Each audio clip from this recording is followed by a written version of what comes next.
What's good mes boys? J'espère que vous allez bien. On se retrouve aujourd'hui pour une nouvelle vidéo qui va être incroyable. Non, blague à part, c'est quelque chose que je reçois assez souvent et donc ça fait écho à ma précédente vidéo où j'avais dit que je parlerais des aspects d'hypertrophie, donc de développement de masse musculaire et de force.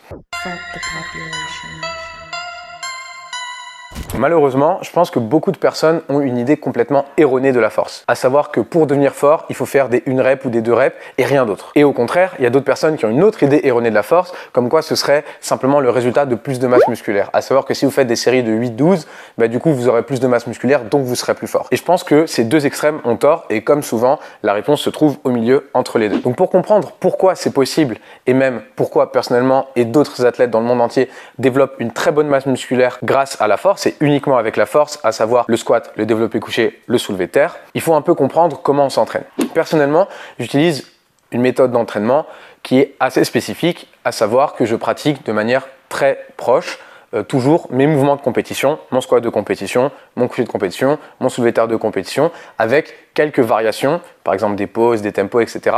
Mais je ne fais pas d'autres exercices. De toute façon, on fera un petit room tour de la salle en bas. Il n'y a pas de machine dans notre salle. Dans notre salle, c'est que des racks de squat, des bandes développées couchées et des barres pour faire du soulevé de terre. Rien d'autre. Je fais ces mouvements. Ce qui se passe, c'est que j'ai pas un cycle d'entraînement où j'ai 3 répétitions par semaine ou 4 répétitions par semaine avec 2 séries, 3 séries par semaine parce que sinon je vais cramer mon système nerveux. Ça, c'est vraiment une vision extrêmement datée et erronée de la force athlétique ou de la pratique de la force. Au contraire, lors d'un entraînement, je fais en moyenne entre 4 et 8 séries par mouvement. Donc des fois, ça m'arrive de faire 8 séries de squats sur une séance. Des fois, ça m'arrive d'en faire 10. Et c'est pareil pour mon développé couché, pareil pour mon soulevé de terre. Ces séries, c'est pas des séries de 1 ou 2 répétitions. Ça m'arrive d'avoir des séries de 1 ou 2 répétitions, mais ça m'arrive aussi souvent d'avoir des séries de 6, voire plus de répétitions. Et ce genre d'entraînement, c'est ce qu'on appelle un entraînement polarisé. À savoir que vous avez une partie du travail sur une certaine charge, sur une certaine intensité, et une autre partie du travail sur une autre charge, sur d'autres intensités. Donc souvent, une partie sur des intensités élevées, une partie sur des intensités plus moyennes, plus faibles. Évidemment, ce n'est pas sur des intensités faibles absolues, mais plus moyennes, plus faibles par rapport à cette partie-là qu'on a fait. Et du coup, très souvent, on a une partie du travail sur des 1, 2, 3, 4 répétitions et une partie du travail sur des 5, 6, 7, 8, 9, voire 10 répétitions. Et donc l'idée selon laquelle la force, c'est 2 reps, 3 reps, sinon on ne devient pas plus fort et si on fait plus, ça ne marche pas, c'est complètement erroné puisque de nos jours, les entraînements à jour de la force, des meilleurs athlètes dans le monde, ont tous ce genre de format d'entraînement avec une partie du travail sur des reps courtes, une partie du travail sur des reps longues. Maintenant que j'ai établi les entraînements actuels de la force, à savoir principalement les 3 mouvements avec souvent, pas tout le temps, mais souvent un entraînement polarisé avec une partie du travail sur des hautes intensités, peu de répétitions, une autre partie du travail sur des moins hautes intensités avec souvent plus de répétitions. Qu'en est-il concrètement vis-à-vis de l'hypertrophie? En général, on a des critères établis sur comment augmenter, comment améliorer l'hypertrophie d'un athlète. Il n'y a pas de vérité absolue à ce sujet-là. Il n'y a pas un consensus scientifique ultra fort, c'est pas 100%, mais il y a quand même un accord sur beaucoup de concepts. Et donc ces concepts sont les suivants. L'amplitude du mouvement, le volume d'entraînement, l'intensité de l'entraînement, à savoir la difficulté des séries que vous faites. Souvent, ce qu'on dit, c'est qu'on compte entre guillemets le nombre de séries difficiles lors d'un entraînement et la surcharge progressive. Du coup, c'est souvent ces 4 critères qui sont déterminants pour le développement de l'hypertrophie. Et ce que je vous propose, c'est qu'on voit comment la force se place par rapport à ces 4 critères d'entraînement. Du coup, par rapport au premier critère, qui est le critère de l'amplitude du mouvement, en force, on pratique des mouvements, donc squat, développé couché, soulevé de terre, qui sont des mouvements en amplitude complète. Au squat, il faut descendre en dessous de la parallèle. Au développé couché, il faut toucher sa poitrine avec la barre. Et au soulevé de terre, il faut verrouiller complètement le dos et les hanches pour que le mouvement soit valide. Donc vis-à-vis de l'amplitude du mouvement, la force, c'est un entraînement qui permet de régulariser une amplitude quasi systématique, quasi complète, sur des mouvements qui font intervenir la grande majorité, voire la quasi-totalité des groupes musculaires. Je dirais qu'il y a peut-être 2 groupes musculaires, il y a 2 muscles entre guillemets qui ne sont pas forcément très stimulés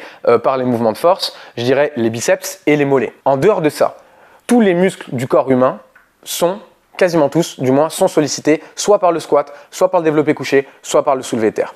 Et si vous avez une morphologie qui fait que vous avez un muscle qui n'est pas ultra développé, par le squat ou le soulevé terre ou le développé couché, ben, rien ne vous empêche de rajouter un exercice pour vraiment cibler ce muscle spécifiquement qui réagit mal aux 3 mouvements de force. Mais sinon, donc, vis-à-vis de l'amplitude, la force, c'est un très bon score puisque, comme je viens de vous le dire, on a les mouvements en amplitude complète. Ensuite, vis-à-vis du volume, ben, justement, au niveau du volume, comme je l'ai dit précédemment également, l'idée selon laquelle on travaille la force avec 2 ou 3 séries par semaine parce que sinon on crame son système nerveux, c'est une idée qui est nulle. Claquer au sol, c'est ultra daté. Au contraire, la grande majorité des athlètes en force ont un minimum, je pense, en moyenne de 12 à 14 séries par mouvement. 12 à 14 séries par squat, 12 à 14 séries par couché, 12 à 14 séries par soulevé terre par semaine. Évidemment, je ne dis pas par séance, mais par semaine. Puisqu'il suffit que vous fassiez par exemple 6 séries de squat par séance et vous faites 2 séries de squat, ben vous êtes déjà à 12.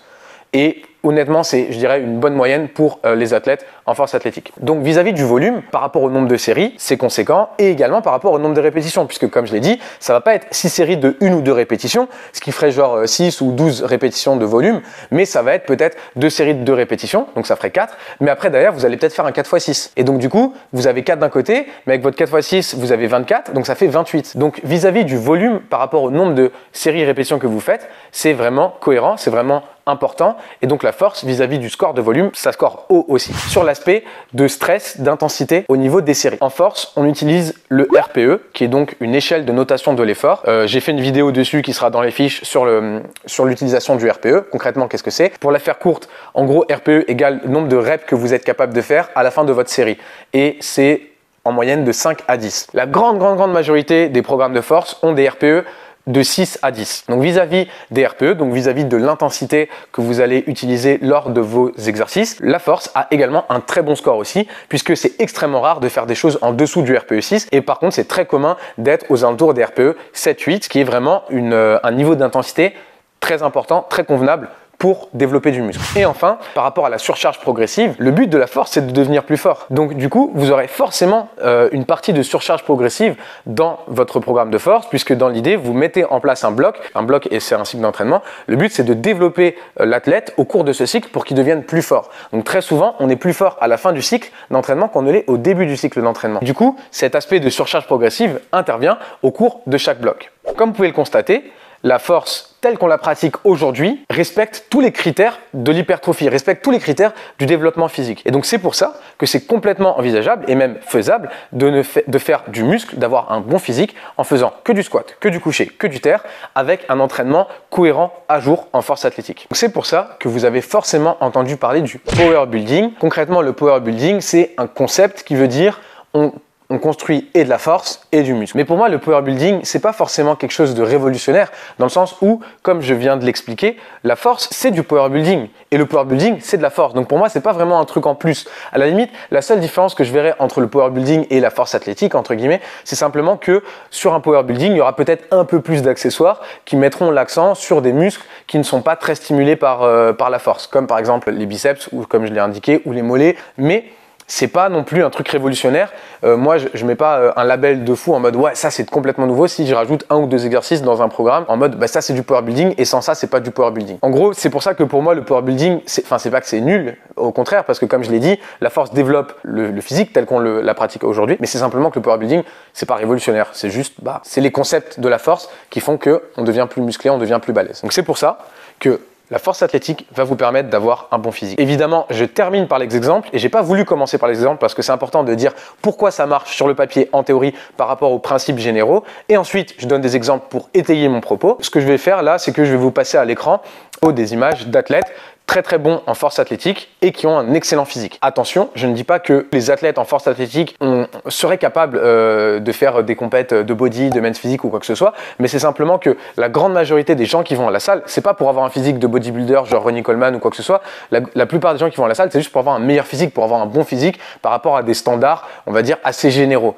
Et donc, si votre objectif c'est ça, la force c'est fait pour vous et ça vous permettra d'obtenir ce physique. Donc encore une fois, cette semaine vous avez une vidéo propagande de la force, mais non, en réalité c'est important pour moi de vous dire pourquoi ça peut marcher et pourquoi ça peut vous amener à atteindre vos objectifs. Donc laissez tomber vos 12 exercices pour avoir des triceps ou vos 15 exercices pour avoir des quads ou des fessiers. Mettez-vous à la force, c'est des mouvements complets, c'est des mouvements qui vont développer tout votre corps. Personnellement, depuis que j'ai commencé la force, j'ai un meilleur physique. Alors c'est vrai qu'avant j'avais des plus gros biceps, mais en fait maintenant je l'ai dit dans la vidéo précédente, mais j'ai surpassé un petit peu ma bicepsophobie en mode ah j'ai pas perdu 1 cm de biceps, je m'en fous un petit peu maintenant, c'est pour ça que je les entraîne plus, mais je pourrais tout à fait les entraîner et du coup j'aurais non seulement un bon physique général, mais en plus j'aurais des plus gros biceps, mais en réalité ça m'intéresse pas forcément, mais si vous ça vous intéresse, faites-le et du coup avec la force vous aurez votre physique. On se met à la force, on n'attend pas plus, comme d'habitude, évidemment la propagande, mes boys, l'abonnement, le partage, le like, le commentaire, tout ça, ça m'aide vraiment à avancer et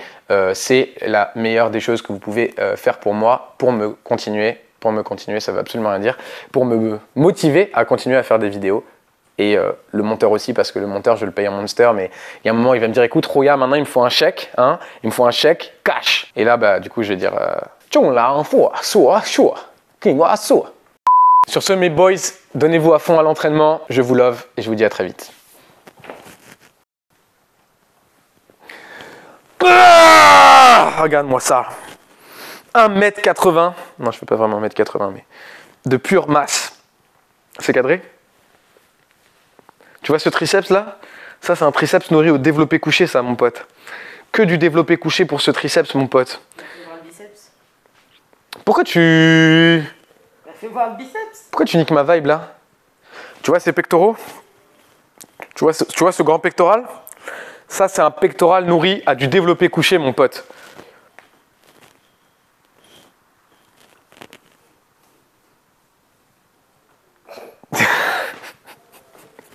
Faudra revoir le posing. Allez, bisous.